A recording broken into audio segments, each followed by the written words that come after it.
séptimo país a nivel mundial, y en Europa, igual que nosotros, ocupa el sexto lugar. La incidencia acá, habíamos sido 7 casos nuevos por 100.000 mujeres, en Europa es 3. La natalidad cuando era acá era 4 por 100 mujeres, y tiene 7 casi 8. La incidencia en el Perú es baja, se considera baja, ¿no? La incidencia más alta es en el Ministerio Económico. Entonces, lo que hay que recordar es esto: los tumores de ovario engloban una serie de patologías, pero son básicamente epitelial, estromal y germinal. En el ovario hay células epiteliales que recubren la superficie del úmero. ¿Aló, Fernanda, ahora?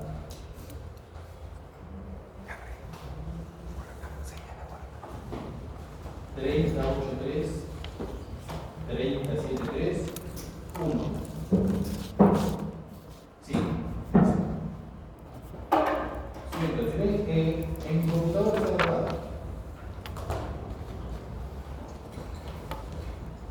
Sí, te estaba llamando porque hay una paciente que han hecho una consulta de emergencia. Es una paciente, es la única consulta que no se ha visto, interesada, tiene cáncer de sexo, tiene quimio radical. Para que le ponga se ha realizado una médica y la paciente se programará para tratamiento de coordinar campo con los doctores. Eso nada más es una. Ya, gracias. Entonces, en el ovario de tumores de tipo epitelial, estromal y germinal. Hay 3 tipos de tumores. Y cada uno de ellos tiene una forma de presentación. Los epiteliales son quísticos, quísticos mixtos, los estromales son sólidos, los germinales son sólidos o sólidos quísticos. Y en cada uno se tienen marcadores diferentes. Neoplasia puede ser benigna, puede ser maligna. Es una proliferación de células a partir de una célula madre. Todas se parecen. Hay tumores no neoplásicos cuando no son una proliferación celular. La neoplasia benigna se caracteriza porque es localizada, porque tiene cáncer. La neoplasia maligna, el cáncer, se caracteriza ¿por qué? Porque tiene la capacidad de infiltración local y la invasión a distancia. De dar metástasis, crecer a distancia, que es la característica más importante de los cánceres, ¿no? Los tumores benignos del ovario pueden ser no neoplásicos o neoplásicos. Todos los meses en el ovario hay un ciclo. En el ciclo ovárico, igualmente en el ciclo menstrual, el ciclo endometrial, hay un reclutamiento al inicio del ciclo que 5 o 7 folículos empiezan a desarrollar y después solo uno, el folículo dominante, es el que desarrolla porque tiene más receptores de TSH. Pero a veces estos quistes, estos folículos no se rompen, entonces persisten. Eso se llama quiste de inclusión terminal, quiste folicular. A veces el cuerpo lúteo que persiste se llama quiste de cuerpo lúteo, a veces el embarazo se llama luteoma del embarazo. El luteoma del embarazo, si ustedes ven una foto del libro Ginecología de Nova, ahí ponen una pareja donde hay la mujer barbuda, se llama. Es el cuadro de Glass, que ahí aparece una mujer que tenía un luteoma, pero produce progesterona, se parece a la testosterona, es un andrógeno. Entonces estaba toda barbuda la mujer y tenía como 6 hijos. Y en la foto se ve que está cargando el bebé, ¿no? Entonces hay quistes luteicos y los endometriomas son aquellos quistes que contienen sangre, ¿no? Por lo que tiene endometrial, hay menstruación hacia el exterior y hay menstruación dentro del quiste, que contienen sangre, ¿no? Entonces los tumores benignos son tumores derivados del epitelio celópico, los epiteliales, estenoma seroso mucinoso, los tumores sólidos, adenofibroma, tumor de Brenner, de las células germinales, el quiste dermoide. Se llama quiste dermoide porque contiene tejido maduro derivado del ectodermo, ¿no? ¿Cuáles son ellos? Los que derivan del ectodermo, tiene pelos, tiene hueso, tiene diente, epitelio, pero es un tejido maduro. Tú lo ves al microscopio y puedes identificar ya ver qué tipo de tejido es, ¿no? Y hay tumores derivados del estroma, fibroma, son los benignos, ¿ya? Entonces, estos quistes benignos, ¿qué se hace con esos quistes? Si una paciente que tiene entre 20 y 30 años viene con un quiste, viene porque tiene dolor, alteración. ¿Por qué viene una paciente? La alteración, el síntoma más frecuente de ginecología, ¿cuál es? El sangrado anormal. O que sangre mucho o que sangre poco, o que no menstrue. La paciente viene por sangrado genital. Estas pacientes vienen a veces porque tienen alteración de la menstruación, tienen dolor, La cosa que tiene que hacer es ecografía. Y en ecografía le vas a encontrar un tumor. Entonces, tú tienes que ver el tamaño. Si mide 6 centímetros o menos, es observación. Control cada vez, hasta 3 meses. Si persiste, se opera.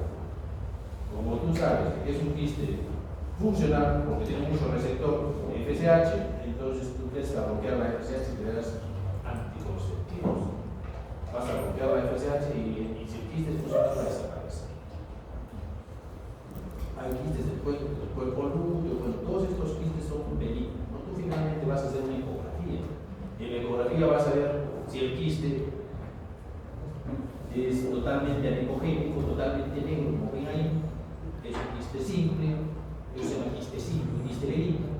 La pared posterior es más blanca, ese no se llama de refuerzo posterior. Esos quistes benignos son los que vas a observar. Lo vas a observar siempre la paciente esté asintomática, no tenga dolor intenso, no sea un abdomen quirúrgico. En esos casos no observo, porque es un dolor terrible que se está haciendo la observar, es grave. Entonces la paciente asintomática, oligosintomática, esa paciente le puedes decir, vamos a controlar cada mes con la ecografía hasta 12 semanas y si persiste se operará si no, porque se puede reabsorber.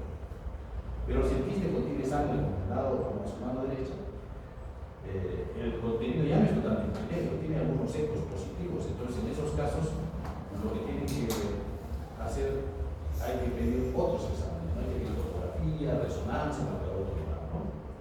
Y los endometriomas se identifican por el contenido oncogénico y porque pueden formar tabiques y vesículas, como pueden ver, pero son tabiques menos de 3 centímetros, no son algo benigno.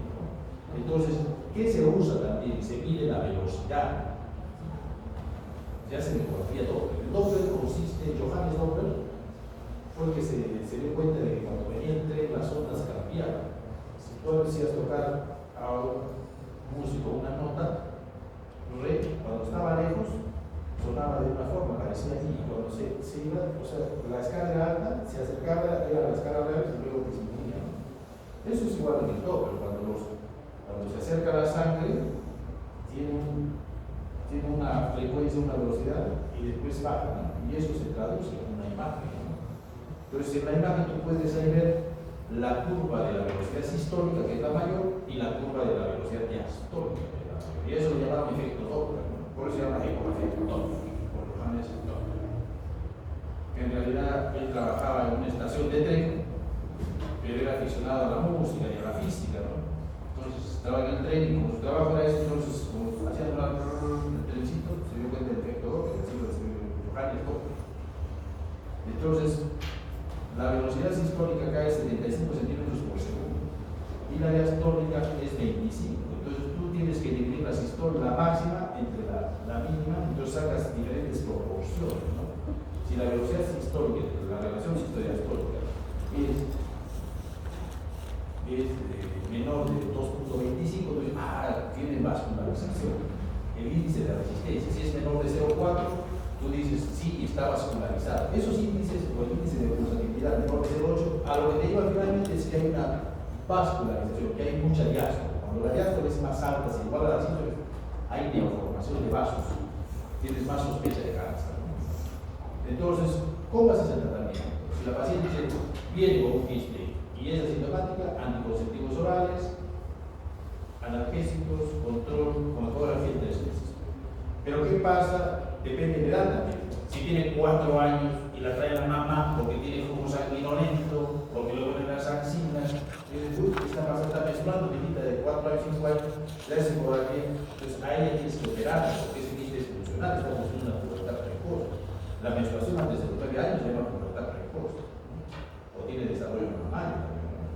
Ahora también depende, si tiene 70 años, 60 años, ya no menstrua, empieza a menstruar y le hace una ecografía, entonces un quiste sólido, entonces ese tumor es funcional, entonces también tienes que operarla, entonces depende de la edad. Antes de los 12 años se opera y después de la menopausia también, ¿no? Y de la ecografía, si la ecografía te dice un tumor sólido, no es un quiste simple, si no es sólido, entonces en esos casos tendrás que operar. Y también el marcador tumoral, si es negativo, pues bueno, la puedes observar, si es elevado tienes que operar. Y ahora vamos a hablar del cáncer. Los cánceres se caracterizan porque tienen tabiques, vegetaciones o son sólidos. Entonces, esto es lo que nos hace sospechar. Y el Doppler es vascularizado dentro. La vascularización está dentro. ¿No? Es un tumor mucinoso, es el más grande. Adentro de la zona mucinosa es el más rápido. ¿No? Entonces, los tumores del ovario pueden ser epiteliales. ¿Dónde está esa tumba aquí del colegio de alto rendimiento?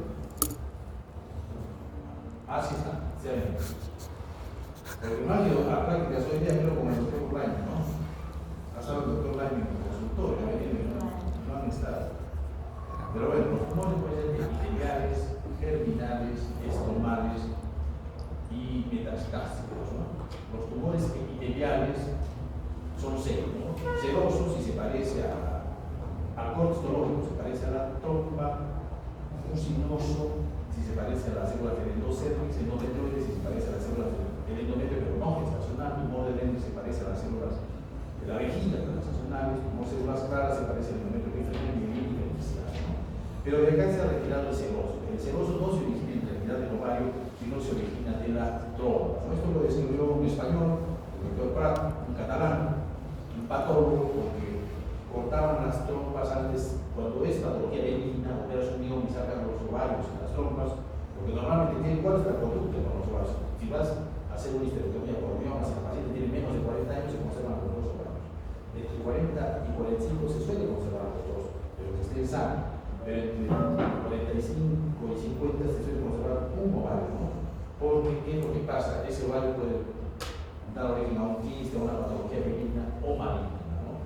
Pero ¿qué pasa si tiene más de 50 años? Se suele sacar los dos ovarios, ¿no? Entonces, en aquellos pacientes que se hacen histerectomía por patología benigna y se sacan los dos ovarios, se cortaba la trompa en la parte media, axial, ¿no? Pero como los patólogos dan de cortar a los residentes a veces no cortan bien, y empezaron a cortar sagital.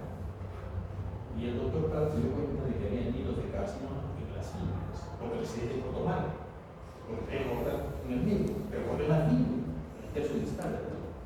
Entonces, y empezó a revisar y se dio cuenta de que en estas pacientes tenían carcinoma in situ de la trompa y era igual al del ovario. Entonces postuló la teoría de que en realidad el cáncer epitelial del ovario, el seroso, que es el de los BRCA1 y los BRCA2, en realidad no se origina del ovario, sino de las fibras de la trompa. Cuando la mujer menstrua, las células se implantan en la superficie porque el ovario se rompe con ovulación y ahí en ese lecho húmedo, ahí se implantan esas células, ¿no? Y esa es la teoría actual, ¿no? Y ahí se viene el origen de los tumores de los histoadenocarcinomas de bajo grado, low grade o high grade de alto grado. Y igualmente la menstruación retrógrada, cuando hay menstruación retrógrada, esto va a dar origen a los carcinomas de células claras. Ya hay una teoría que daba origen a la endometriosis, pero ahora también al carcinoma de células claras y al carcinoma endometrioide. Porque la endometriosis a la larga aumenta el riesgo de cáncer de ovario, ¿no? De células claras. Entonces, la clasificación nueva dice que es carcinoma de células de alto grado, bajo grado, carcinoma de células claras y carcinoma mucinoso, ¿no? Bueno, entonces, pero estos tumores de ovario tienen una particularidad, que hay tumores borderline. O sea, hay benignos y hay malignos, como en todo sitio, como en el cervix, hay tumores benignos malignos, pero en el cervix hay una lesión precancerosa, y esa lesión precancerosa son los NIG en el cervix, o son los PIN en la vulva, o son los PIN en la vagina, ¿no? Igual en la cavidad oral, igual es en el ano, ¿no? Pero entonces, en el ovario le llamaban tumores borderline, desde el año 50. La palabra NIG, neoplasia intraepitelial, es del año 72. La palabra displasia moderada se ve desde el año 60, la creación de Rick. Entonces, esta palabra borderline es mucho más antigua, desde el año 50. Por eso estos tumores de ovario se quedaron con ese nombre, pero en realidad deberían llamarse lesión precancerosa de ovario o carcinoma in situ, quizás, pero bueno, llamaban borderline, ¿no?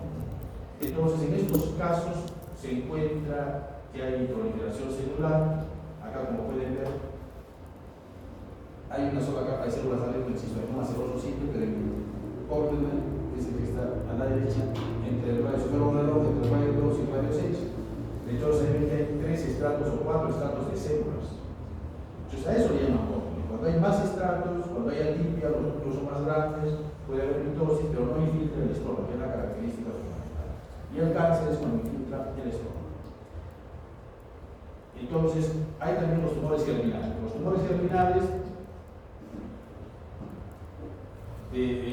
representan los estadios evolutivos de la gestación, cuando se une el ovocito con el espermatocito. Entonces, el disgerminoma se parece a la célula germinativa primordial. ¿Cuál es la germinativa primordial? Es el ovocito, porque no se parece a ningún tejido todavía. Entonces, el disgerminoma se parece. Y como tal, no produce ningún marcador. El único marcador es HCG20 de cisternaza láctica. HCG20 en el 12% de casos. El tumor del seno endodermal se parece a estas células, se parecen al saco vitelino. Entonces también se llama Chor-Sac, o tumor de la yema de cuello, se llama. Entonces, ¿por qué lo van a identificar ustedes? Porque produce alfa-fetoproteína. Ustedes colorean el tumor, lo cortan, echan la inmunohistoquímica para alfa-fetoproteína y va a marcar alfa-fetoproteína, ¿no? Igual en sangre, ¿no? El alfa-fetoproteína es de 1 a 4 nanogramos en sangre por mililitro, pero en estos casos ustedes le toman y no sale con 1200. Hemos operado a una paciente el día lunes y tenía 1200 de marcador. 1200. Y era un tumor del ovario sólido que infiltraba la AE, bueno, recibió quimioterapia y tal. El coriocarcinoma es sólido, pero ustedes lo identifican por qué, porque este deriva del trofoblasto, de la placenta. Entonces, ¿qué produce? HCG. El carcinoma embrionario es tejido embrionario, ya se diferencia del disgerminoma, pero no es un tejido maduro. Tú no puedes ver al microscopio y decir esto es piel, esto es hueso, es un tejido maduro, no, es un tejido maduro. Entonces, pero ¿cómo lo identificas? Porque alfa-fetoproteína es positivo y HCG es positivo. El teratoma es tejido maduro, como habíamos dicho, pero cuando tiene neuroepitelio eso le da la malignidad. El poliembrioma es una mezcla de tumores. Estos tumores germinales puede vivir 50% disgerminoma, 25% células, 25% coriocarcinoma. Cuando son mixtos es peor. Y el gonadoblastoma es la mezcla de un disgerminoma, un tumor germinal, con un tumor estomal, tumor de la granulosa.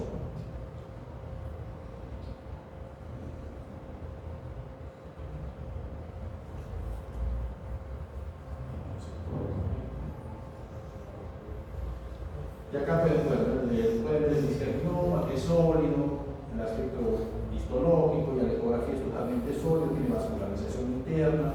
Bueno, el teratoma puede ser inmaduro, puede ser maduro, puede haber incluso una forma que se llama fetiforme, ¿no? Feto y fetus, feto dentro de otro feto. Pregunta de examen de este de la subespecialidad de ginecología oncológica. ¿Qué pasa cuando se ve un feto dentro de otro feto? ¿Qué se llama? Feto y feto. Es un teratoma. Y entonces, los tumores germinales derivan de todas las células, de todos los estadios evolutivos de la gestación. El disgerminoma del ovocito, el carcinoma embrionario, la masa de células internas, el teratoma de tejido maduro, el unión del ectodermo, el tumor del seno endodermal o saco vitelino del saco vitelino, ¿no? La biosidad es el coriocarcinoma del trofoblasto, de la placenta, la biosidad es coriocarcinoma, ¿no? Y la tercera categoría de tumores son los tumores derivados del estroma, del tejido conectivo diferencial, o también se llama del estroma gonadal. Por eso se llama estroma gonadal porque es un tejido conectivo, pero que tiene una característica que produce hormonas, es funcionante. Entonces puede ser feminizante o feminizante, ¿no? Feminizante, porque produce estrógenos, ¿no? Tumor de la granulosa, ¿no? Tumor de coma, fibroma, estos producen estrógenos. Si se presenta en una niña de 5 años, va a producir estrógenos, entonces va a empezar a menstruar, va a tener olor axilar, va a tener desarrollo mamario. Si se presenta en una paciente posmenopáusica de 60 años, va a empezar a menstruar, va a engrosar el endometrio, ¿no? Le van a hacer la ecografía, va a estar el endometrio engrosado, va a tener un tumor sólido en el ovario, ¿no? Y también el Charlton Ley produce testosterona. ¿Cómo se lo van a identificar en la paciente? Porque va a tener una clítoromegalia, más de 2 centímetros el clítoris, porque va a tener la distribución del vello pubiano concoidal, porque va a tener hirsutismo, ¿no? Y el ginandoblasoma es un tumor mixto, ¿no? Inhibina A también se pide en el tumor de la granulosa, ¿no? Y hay tumores de mesénquima inespecíficos, porque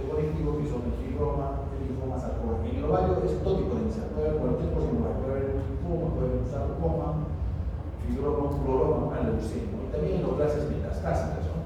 En los tumores metastásicos hay tumores un tumor de útero, que es la metástasis al ovario de un tumor de células en anillo de sello. Pero también puede haber de otros tumores que no son en anillo de sello, que son de la mama, del endometrio, los tumores de células en anillo de sello puede haber en el estómago, en el colon, puede haber también en la mama, en el páncreas, entonces puede haber en diferentes órganos, ¿no? Pero tiene que ser células en anillo de sello, tienen más valor. El tumor de ovario es la segunda neoplasia ginecológica de la pelvis más común, que viene de cervix, 7 casos menos el síntoma fundamental es la asitis. Si ustedes ven una paciente con asitis, ¿qué van a pensar? Cáncer de ovario, ¿no? Pero hay que diferenciar de procesos inflamatorios, ¿no? La edad es importante. Si es menos de 20 años es un tumor terminal, si es más de 20 años es un tumor epitelial. Entonces se acompaña de 20 en el 15% de casos, BRCA1, BRCA2, igual que la mama, el síndrome de Lynch. El síndrome de Lynch, pregunta de examen de ginecología oncológica, por especialidad de externa. El síndrome de Lynch tipo 2 de cáncer aumenta la frecuencia. Cáncer de colon y también, como ven acá, cáncer de ovario, porque hay alteración en los genes reparatorios. Entonces ya dos preguntas del examen de la residencia que he tomado de esta clase. Ginecología oncológica. El síndrome de Peutz-Jeghers, no, tres preguntas ya la verdad, tres. Entonces, el Peutz-Jeghers es la presencia de hiperpigmentación, es una alteración genética, hiperpigmentación en la cavidad oral, en las palmas, en las plantas y sobre todo en la zona, en esta zona, ¿no? Radial, ¿no? En esta la mano, ¿no? Entonces, esta paciente tenía este síndrome, tenía quistes, presentan quistes y tienen múltiples pólipos, ¿no? Pólipos en el estómago y hizo cáncer gástrico a los 22 años y tenía tumor de ovario. La operamos, tenía miles, no miles de pólipos, miles de pólipos.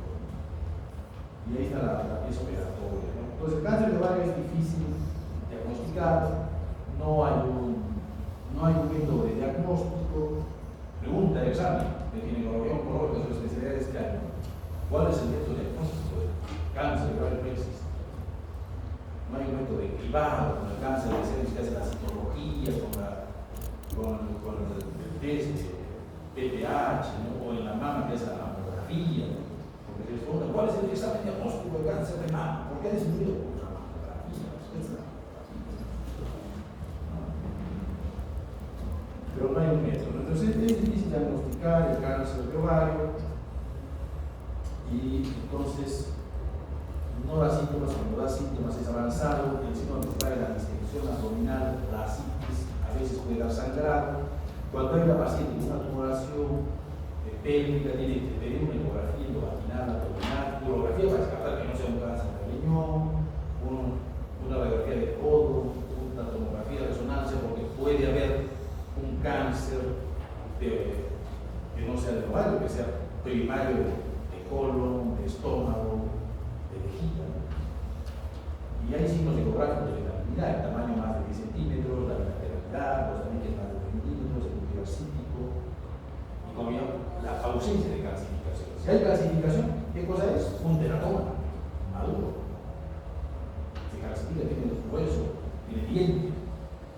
Y el Doppler, el índice de resistencia menos de 4 y el pulsatividad menos de 1 o menos de 0,8, ¿no? Entonces, hay varios criterios. Cuando esto es un sólido, cuando es sólido sospechas, ¿no? Y hay a veces que son quísticos, totalmente quísticos, pero hay que son tamicados. Estos también son benignos, no tienen talleres benignos. El Doppler, si está afuera, es benigno. Si está dentro del tumor, sospecha de cáncer, ¿no? Y si hay papilas también, tienen que ser más de 7 milímetros, ¿no?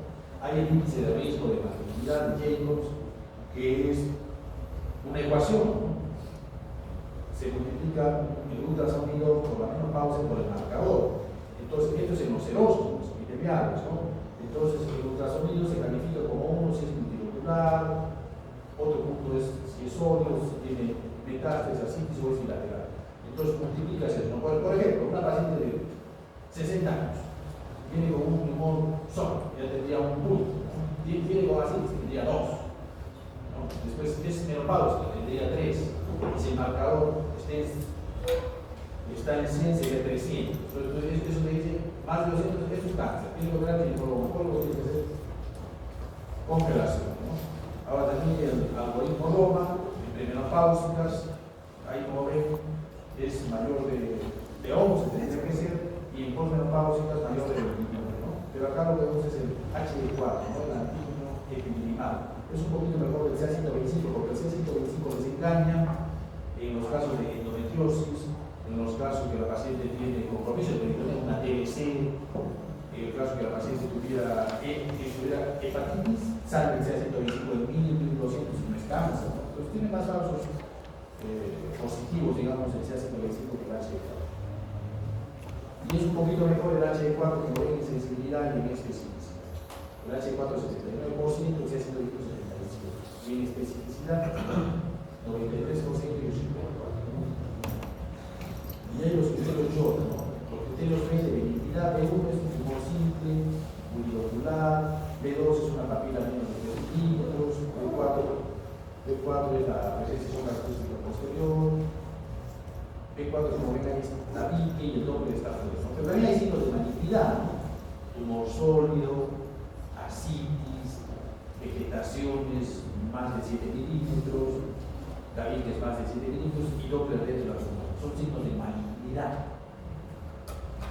Entonces, con estos tú llegas al diagnóstico. Si hay signos que es maligno, bueno, entonces tienes que pedir una resonancia, porque eso es por ecografía, no yo es por ecografía. Entonces hay que hacer el diagnóstico diferencial con procesos inflamatorios, ¿no? Yo recuerdo una paciente en el Honorio Delgado que vino porque pesaba 40 kilos, tenía ganglios supraclaviculares, inguinales, tenía bastante fácil para pesar. Entonces hemos operado todo y el ADA era más de 40, ¿no? Tenía la de 60, de 200 aminas, entonces era una TBC. Pero también hay que hacer diagnóstico diferencial con el cáncer de colon, con leiomiomas. Los leiomiomas tienen degeneración quística, ¿no? Con cáncer de vejiga, con tumores retroperitoneales. El lunes hemos operado a una paciente que era un sarcoma retroperitoneal. El sarcoma más frecuente es el liposarcoma. Entonces, para el diagnóstico, el examen clínico, el examen bimanual, la ecografía y el marcador tumoral. Entonces, acá está otra pregunta de examen. Este año, su especialidad en ginecología oncológica. Pregunta: ¿qué marcador se pide en los tumores germinales? Entonces, eso les van a preguntar, es una pregunta muy simple. Entonces, en los epiteliales se pide el CA125 para canceroso. En el mucinoso se pide el CA19-9. Pero el CA19-9 no solo te marca el mucinoso, también te marca cuando es cáncer de páncreas, hepatocelular, cuando hay cáncer de colon, ¿no? Alfa-fetoproteína te sirve en tumor del seno endodermal, en un germinal, ¿no? También en el coriocarcinoma, pero también en el hepatocarcinoma. La normodotinogólica en el coriocarcinoma. Y el antígeno carcinoma embrionario es el CA, es un marcador de cáncer de recto, cáncer de tiroides, cáncer de mama. El CA es el que marca más cosas, ¿no? Esto se ha preguntado en el examen de la residencia, ¿no? De este año, ¿no? Y lo que debe marcar en ese caso eran los marcadores de tumor germinal. O sea, si una paciente que tiene menos de 20 años, tiene un tumor sólido, ¿qué pide eso? Tumor germinal. ¿Qué marcadores le voy a pedir? Alfa-fetoproteína, HCG, antígeno carcinoma. Pero si viene una paciente, tiene 60 años, tiene un tumor sólido quístico, tiene ascitis, es un epitelial, le voy a pedir sea 125, sea 19. Eso preguntaron en la pregunta del examen, que no ha ingresado ningún año. Pocos han ingresado a la residencia de equipa de los pocos han ingresado a la equipa. Somos tantos promociones, somos como 20 promociones. Son 20 promociones, eso es la segunda promoción. En mi época solo había una plaza, ahora son 6. Pero se han presentado 59. 59 se han presentado a los años, no empezaron un año. Entonces, los tumores del ovario, el estripe epitelial del 70%, el estripe germinal del 20%, el tumor gonadal 60%. rango, pero si ustedes hacen una categorización por edad, en menores de 20 años son más frecuentes los germinales, 60%, los epiteliales 30% y los estomáticos 8%. 20-50 años, igualmente, primero van a ser los epiteliales, pero a medida que aumenta la edad, los epiteliales son más frecuentes. Como que los estomáticos son 5% en todo, con una mnemotécnica, y los germinales en menos de 20 años. La vía de diseminación entonces es transelómica, linfática y hemática. Todos los cánceres van bien vía linfática y vía hematómica, pero transelómica es que se descama el tumor, esa es la vía transelómica, ¿no? Entonces, yo le hago la tomografía de la resonancia para ver si es irresecable, ¿no? Para ver si hay metástasis en el hígado, en el pulmón, o si hay compromiso en la serosa intestinal o de los vasos ilíacos, será pues inoperable, ¿no? Y esto es una carcinomatosis, ¿no? Que está centrada por una metástasis intraperitonea, no se opera, porque esto es un tumor de útero, ¿no? Cuando hay carcinomatosis, primero das quimioterapia natural. Entonces, el promedio de edad, el cáncer epitelial de 50 años, la mayoría son postmenopáusicas, 85-90%. ¿Cómo es el estadiaje en el cáncer del ovario? Estadio 1, tumor limitado al ovario, 1A, cápsula íntegra, 1B, 2 ovarios, cápsula íntegra, 1C, cápsula 2. Por la base de primera posible. Estadio 2, 2A, cuando el cáncer se extiende además del ovario al útero, ¿no? Para las trompas. 2B, que se extiende a otros tejidos térmicos, y 2C, cuando hay lavado positivo. 3A, metástasis, hay enfermedad fuera de la pelvis, por encima de la pelvis, ¿no? 3A, microscópica, 3B, menor de 2 centímetros, 13 más de 2 centímetros o más de 2 centímetros. El estadio 4 que era metástasis o derrame celular. Pero esto ha cambiado porque en 2014 hay una nueva clasificación. Entonces, ahora se ha incluido cáncer de ovario y trompa, porque habíamos dicho que se origina, el seroso se origina de la trompa de la simple, ¿no? Entonces, el 1C, bueno, es el que ha cambiado, porque ahora se dice C1 que es rotura operatoria, cápsula rota preoperatoria, 1C3 presencia de células en la hora operatoria. En el 2 lo que ha cambiado es que ahora no hay el 2C que era grabado, ¿no? Ahora solamente es extensión al útero o a las trompas y el 2C es extensión a otros tejidos, al fondo es a todos, ¿no? En el 3 lo que ha cambiado son las metástasis, ¿no? 3A1, 3A2, ¿no? Depende del tamaño de las metástasis, no si es menor de 10 milímetros o mayor de 10 milímetros. En 3D hay enfermedad fuera de la pelvis, menor de 2 centímetros, como si cambios de los peritoneales, y 3 es metástasis mayores de 2 centímetros con cambios centímetros. Y el 4 se ha dividido, solo era 4, enfermedad a distancia, ahora es 4A, derrame pleural, 4B, metástasis parenquimal, en el hígado, o también en los ganglios inguinales, ¿no? Los ganglios inguinales antes del estadio 3 kilómetros, ¿no? La mayoría de pacientes con cáncer de ovario vienen en estadio avanzado, estadio 3, porque no hay un método de despistaje, ¿no? Entonces el tratamiento en los estadios 1 y 2 se va a llamar estadificación, ¿no? Entonces, todos los cánceres se evalúan con la sobrevida global, se deben operar para confirmar el diagnóstico y para el tratamiento. El estadio temprano son 1 y 2 se llama estadificación, el estadio avanzado se llama citoreducción, la citoreducción. No se debe dejar enfermedad residual RC, citoreducción completa, puede ser óptima menos 2 centímetros o óptima más de 1 centímetro. La mayoría de pacientes con cáncer de ovario vienen en estadio avanzado 3, 50%, ¿no? Entonces, en el estadiaje lo que se va a hacer, citología del líquido acítico, anestesia con operaciones, esterectomía, se saca el tratamiento, linfadenectomía pélvica, aórtica, apendicectomía y diosas públicas de peritoneo, apendicectomía solo en el tumor mucinoso, ¿no? Se hace conservación sobre el estadio 1. Si el tumor está limitado a un ovario, es el único caso que se puede hacer conservación. Entonces, normalmente las pacientes se tienen que operar y hacer conservación, ¿no? Y si nos dice que es positivo, entonces hacemos la estadificación, se saca el útero, los ovarios pélvicos, la pelvis, solo si es posible. Y citoreducción se trata de sacar toda la enfermedad visible, ¿no?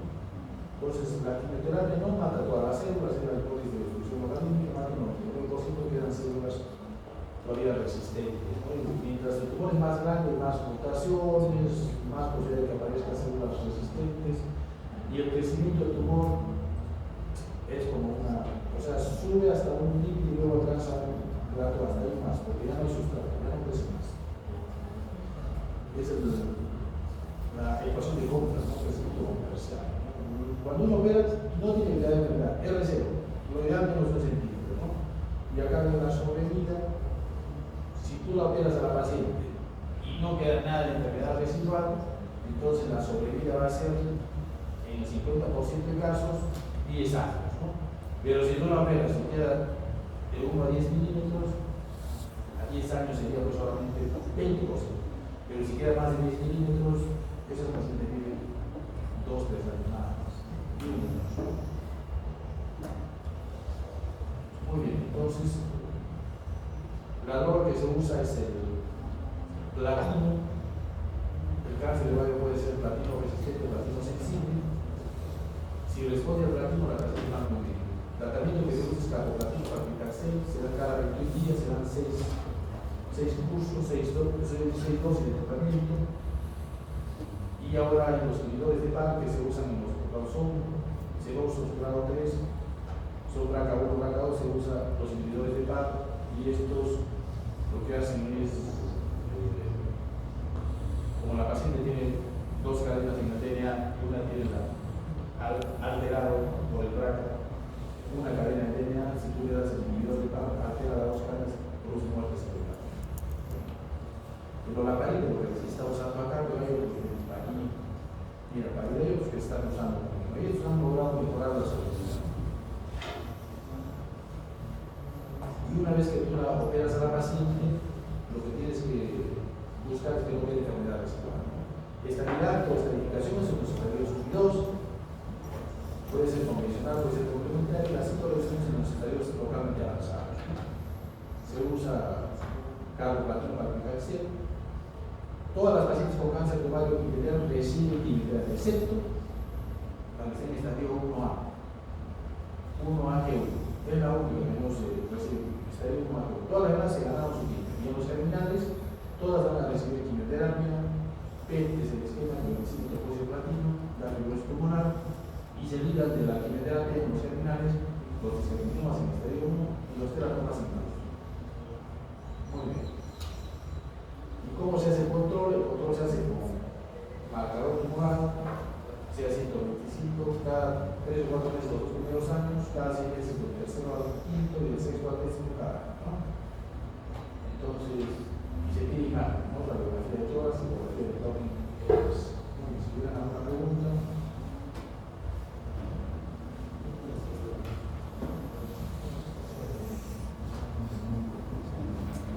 En función de la sobrevida. O sea, el estadio 1 tiene 90% de sobrevida a 5 años, el estadio 2 tiene 70%, el estadio 3 tiene 50% y el estadio 4 20%, más o menos es así, ¿no? En función, ¿no? Y del tratamiento, ¿no? Entonces tú para dar un tratamiento tienes que mejorar la sobrevida global. Si tú has visto que con ingerminomas en estadio 1 no mejora la sobrevida, no se da. Es el estándar. El coriocarcinoma, ¿por qué es uno de los cánceres que se puede manejar fácilmente? Todos esos tumores germinales tienen 90%, en realidad, esa es una pregunta del examen, pero ya hacemos. Tienen 89% de sensibilidad a la quimioterapia, los tumores germinales. No es 90, es 89.3. Entonces, no es necesario, antes, o sea, los tumores germinales son mujeres jóvenes, menos de 20 años, menos de 30 años. Una mujer que viene con un tumor de ovario, ¿cómo lo va a identificar? Porque es un tumor sólido, no es un tumor quístico, es sólido. Le vas a pedir los marcadores, si es coriocarcinoma va a estar elevado en HCG beta, ¿no? Entonces, en estas pacientes el estándar es hacer anexectomía, se saca la trompa del ovario, se saca los ganglios de ese lado y el epitelio. Es el estándar, cirugía de conservación. Entonces, en estas pacientes se hace conservación porque tienen buenas respuestas. Son los tumores más quimiosensibles. El tumor más quimiosensible es el coriocarcinoma. El tumor que tiene más quimiosensibilidad se les pregunta en un examen. 90% ¿qué hace el coriocarcinoma? Entonces tú le das quimioterapia y te responde, ¿no? Entonces no es necesario que saques el útero, ni que saques el otro ovario. Es diferente, la quimiosensibilidad es diferente en cada tumor. Si le das radioterapia también desaparece, pero la dejas estéril, la dejas infértil, ¿no? Una mujer de 20 años tiene un tumor que da radioterapia, se cura, ¿no? Pero la dejas infértil. Por eso lo que se usa es quimioterapia, ¿no? El coriocarcinoma, el HCG beta, el valor normal es menos de 5 unidades por mil litro, ¿no? y se usa en la gestación. En una gestación el valor más elevado es en la semana 10, a los 70 días, que llega más o menos entre 50.000 y 100.000. Pero si tiene una gestación doble, pasa de 100.000, puede llegar hasta 500.000. Esos son los valores que tiene que tener de referencia.